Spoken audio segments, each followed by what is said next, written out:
welcome you guys. You can take a seat. Okay.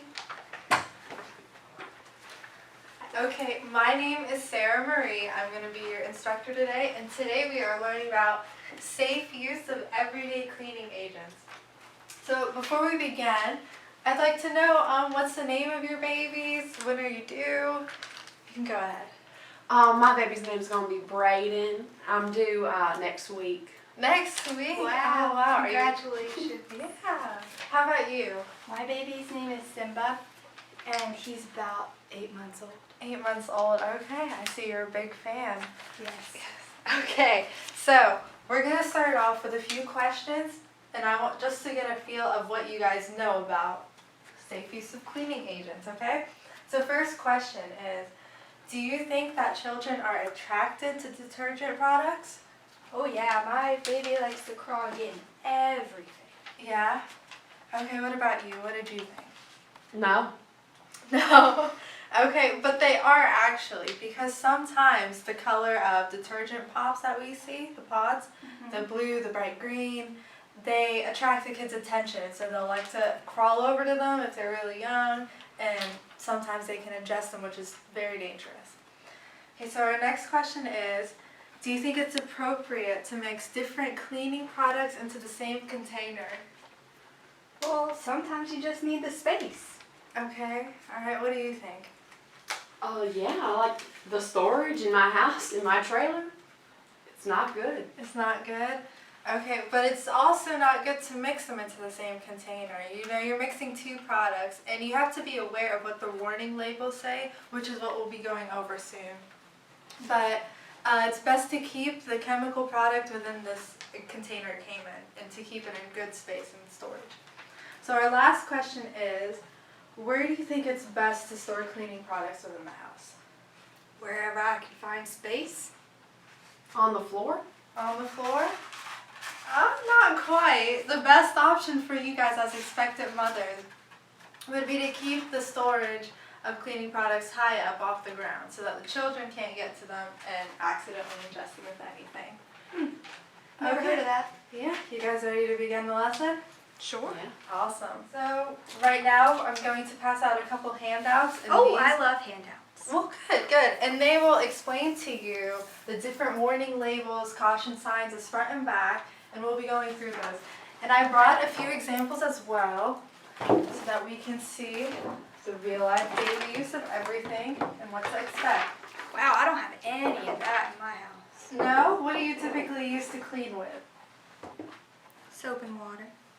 Okay, alright.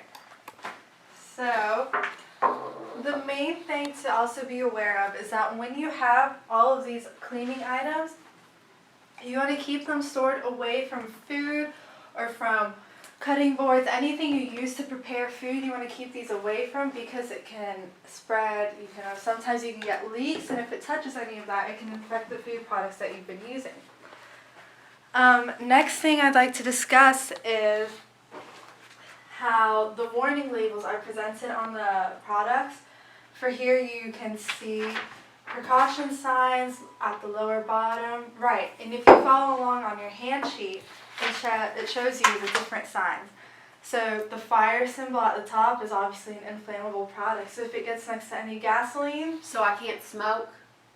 I would recommend that you do not smoke around these products. No, ma'am. If anything, it would be best to take it outside. Then you have your caution symbol and your corrosive symbols, and a lot of them will tell you with directions of how to use it, where to store it.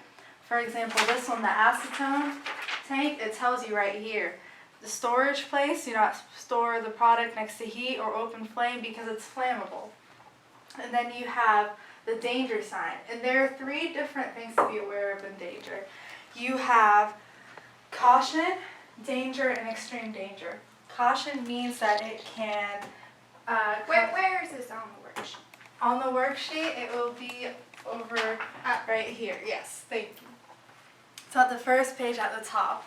And so caution can cause temporary injury if it irritates the skin or the eyes when you breathe it in. So that is when you would choose to use gloves or wear face masks in some cases. We gotta wear that to clean? To clean, if you're dealing with irritants that can be inhaled, such as the acetone, it's because if you breathe it in, it can mess up your lungs, like what smoking might do to you. Oh. And that wouldn't be good for your health, nor your child's health. And that's why we're here to explain this. You would also you can wear goggles sometimes if it's spraying, and you want to spray towards what you're trying to clean. If you spray up into the air like that, it can get all over the space, whereas I'm sorry. Whereas if you spray towards the table and you wipe, then it's directed towards the location you're trying to clean. Now we're going to discuss what the different images on products you might see are, and what you can see ahead of you are the different pictures and their meanings. The most common ones that you might see are may cause intensity of fire, so flammable objects. Health hazard are the exclamation points that you want to be aware of. Highly flammable is another one. This is what we said that we want to keep away from gaseous substances. And the stove? Yes, especially like the stove. And then if you don't see symbols, usually products such as these are going to have danger or caution warning signs, which you can find on your handout in front of you. Okay, and be sure to keep in mind what these mean, because we're going to do a little review towards the end of the round. When you're cleaning with spray products, sometimes it's better to wear gloves and to use paper towels. That way it's a one-time use, because reusing the same cloth over and over can host those microbes that we're trying to get rid of, so it's best to dispose right away after you're done using it. Okay, any questions? Could you show me how to use it? I can, of course. So, first we'll put on gloves. This one says glass cleaner, so I would come over to a window. Couple sprays should be good. And then, I like to fold it just so that I don't have too much. And then you just wipe. Wow. There we go, you see? And it's clear, we can see outside. And then when I'm done, I will ball up the used paper towel in my glove and just slide them off like that and dispose of it in the rubbish bin. And then you can wash your hands right after. So now we're going to see how well you guys have learned. We're going to play a matching game. A game! I love games! Hold my baby! Okay. Oh. And now you're going to match the label with its morning meaning. All right. I'm going to beat you.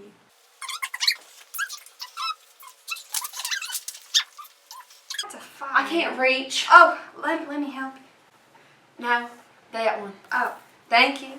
welcome. Winner. Winner! All right, looks like the soon-to-be mom got them all ahead. Now we're going to demonstrate how to properly clean a window as an example, and then you're also going to use Clorox wipes. And for the window, we're going to wear gloves, use paper towel in the spray, then you're going to properly dispose, and then you can just wipe the area of the table you're sitting at. Okay. And afterwards, always wash your hands. Okay. Okay, go ahead and start. All right. Gloves. You need this. Thank you. All right. I can see through the window. Like this? Did I do that right? Just like that. Now we have to clean up after ourselves. That's right. Okay. Your babies are going to be so proud of you. They can't even talk. They still see what you're doing. What's last? We What's have the to last wash thing our to do? hands. That's right. Here you go. I'll help you out. Thank you. And when you're in a home environment, it might be better to just use the soap and water. And when you wash your hands, you want to wash for either singing 2 happy birthday songs to yourself or about 30 seconds. Any questions for me? Yes. Where do we store those? Okay. All right. Shay, do you know how to answer that? I do. Okay, so in your trailer, do you have any cabinets? Yeah. Are they high? Yeah. Okay, so you're going to open the cabinet and you're just going to keep it up there. So that way, once you have your little one like me, they can't go crawl around and get into it. Oh, okay. Yeah. All right. Perfect. Was that the right answer? That was spot on. You want to keep it away from your children, so on a higher level, and keep them away from food products, food supplies that you use when you're cooking. Those are the key goals. Okay, so now we're going to do a little post-quiz session to see what y'all have learned from this whole training experiences. Okay, so question 1 is, since these 2 bottles are half empty, can I mix the 2 together, say in the glass cleaner bottle, so that I can, hold on, I'm not done, so that I can clean the window and also be able to clean the shower walls at the same time? Shay, what's your answer? No, because you're never supposed to put 2 different cleaners in the same bottle, and you have to always keep the label on the bottle that the cleaner's in. That's right, perfect, thank you. Thanks. Well, I'm glad you guys can take your handouts back home with you. Okay. Thank you. Thank you. Yeah, good luck with your baby.